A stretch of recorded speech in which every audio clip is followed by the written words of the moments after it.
ఈ అమ్మాయి ఇంక జీవితంలో మాట్లాడలేదు, మాటలు రావు అని చెప్పినప్పుడు మా తల్లిదండ్రులు ఇంకా ఏడుస్తూ ప్రార్థన చేస్తూ ఉండేవారంట.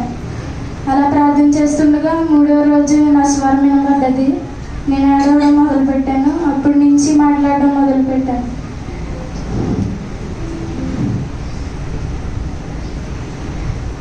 అలా అప్పటి నుంచి నేను అలా పెరుగుతూ ఉన్నాను. చిన్నప్పటి నుంచి నన్ను మా తల్లిదండ్రులు ప్రార్థనలోనే నన్ను పెంచారు. ఎక్కడన్నా వారమిచ్చి గుడికి అయితే నేను వాళ్ళతో వెళ్ళేదాన్ని, ఎక్కడన్నా ప్రార్థన అయితే నేను వాళ్ళతో వెళ్ళేదాన్ని.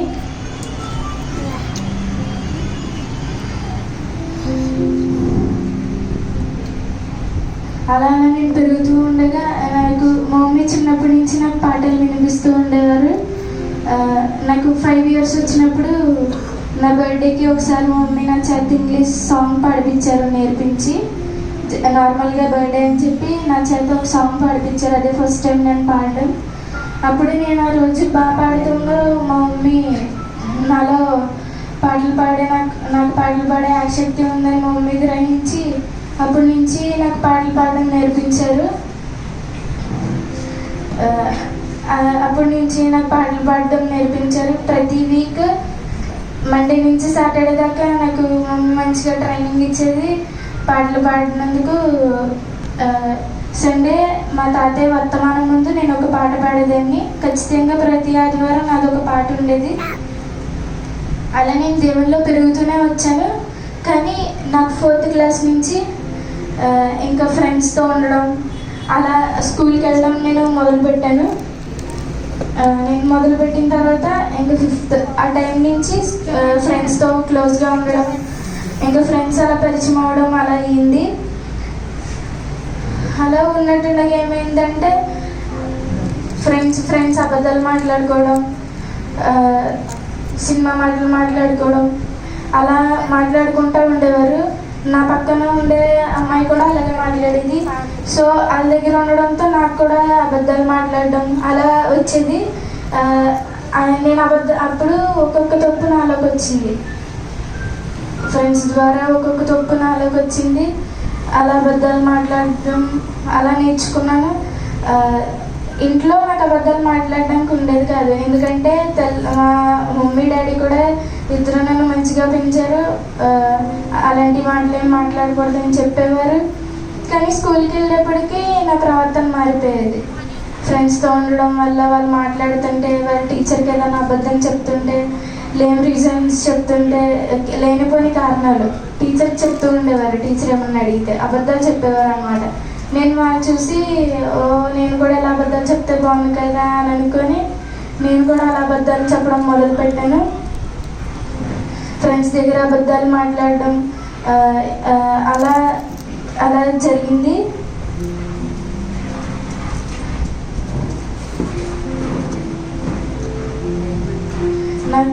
ఇవన్నీ నాకు ఫ్రెండ్స్ ద్వారా తెలిసాయి. వాళ్ళు ఏమన్నా గొడవల గురించి మాట్లాడుకున్నప్పుడు వినడం, లేదా ఫ్రెండ్స్ గురించి మాట్లాడుకున్నప్పుడు వినడం, వాళ్ళన్న చెత్త టాపిక్స్ మాట్లాడుకోవడం వినడం అలా చేసేదాన్ని. అలాగే నా 7th క్లాస్ దాకా గడిచిపోయింది. అవి వినడం వల్ల నా తలంపులు పాడైపోతాయని, నా ఊహలు, నా చూపులన్నీ పాడైపోతాయని నాకు అప్పుడు తెలీదు. అవన్నీ ఆలోచించడం వల్ల నా సబ్జెక్ట్స్లో కూడా నేను చాలా వీక్గా ఉండేదాన్ని. అన్ని సబ్జెక్ట్స్లో వెనకాల ఉండేదాన్ని. అసలు బాగా చదివేదాన్నే కాదు. నేను చర్చ్కి వెళ్ళేదాన్ని, ప్రార్థన చేసుకునేదాన్ని, పాటలు పాడేదాన్ని, అంతా బాగానే ఉండేది. చర్చ్లో ఉన్నప్పుడు, ఇంట్లో ఉండేటప్పుడు అంతా బాగానే ఉండేది. ఎప్పుడైతే స్కూల్కి వచ్చానో నా ప్రవర్తన అంతా మొత్తం టోటల్లీ చేంజ్ అయిపోయేది. నాకు మ్యాథ్స్ అంటే చాలా భయం, అస్సలు వచ్చేది కాదు. ఇంకా ఇలాంటి అదర్ యాక్టివిటీస్లో ఎక్కువ ఉండడం వల్ల ఇంక సబ్జెక్ట్స్ అన్నీ వెనకబడిపోయాను. మ్యాథ్స్ అయితే ఇంక అస్సలు వచ్చేది కాదు. అలాంటి టైంలోనే నేను బాగా చదవటం లేదని చెప్పి మా ఫ్రెండ్స్ కూడా నేను చాలాసార్లు అవాయిడ్ చేసిన సందర్భాలు ఉన్నాయి. ఆ టైంలో కరోనాలో మా తాతయ్య చనిపోయారు. అప్పుడు మేము LEFలో ఉండేవాళ్ళం. అప్పుడు మా తాతయ్య చనిపోయాక ఆ మందిరం నుండి మమ్మల్ని బయటికి వెళ్ళిపోమన్నారు. అప్పుడు మేము బయటకు వచ్చి మా మమ్మీ డాడీ కూడా ప్రార్థన చేసి బయటకు వచ్చి వాగ్దానంతో మేము ఒక చర్చిని ప్రారంభించాము. ఈఎఫ్ ఇమ్మాన్యుయల్ ఎవెంజలికల్ ఫెలోషిప్ అని స్టార్ట్ చేసాము. నాకు చిన్నప్పటి నుంచి మా మమ్మీ పాటలు నేర్పిస్తూనే ఉండేది. అయితే అలా ఎప్పుడైతే మేము బయటకు వచ్చామో నేను సేవలో ఇంకా బలంగా వాడబడడం మొదలుపెట్టాను. ఇంకా ప్రతి ఆదివారం మధ్యలో ఏ ప్రార్థన ఉందో ఎక్కడున్నా నా పాట మాత్రం కన్ఫర్మ్గా ఉండేది. అలా నేను దేవుని సన్నిధిలో బాగానే వాడబడ్డాను.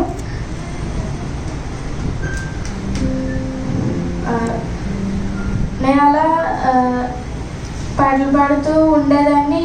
8th క్లాస్కి మా మమ్మీ ఏం చేసి చూడకుండా పాడడం నేర్పించేది. అలా నేర్పించేటప్పుడు నాకు ఏదైనా చిన్న చిన్న మిస్టేక్స్ వచ్చిన పాటల్లో మమ్మీ నన్ను కొట్టేది, తిట్టేది, ఇలా పాడకూడదు, నువ్వు చూడకుండా పాడాలి.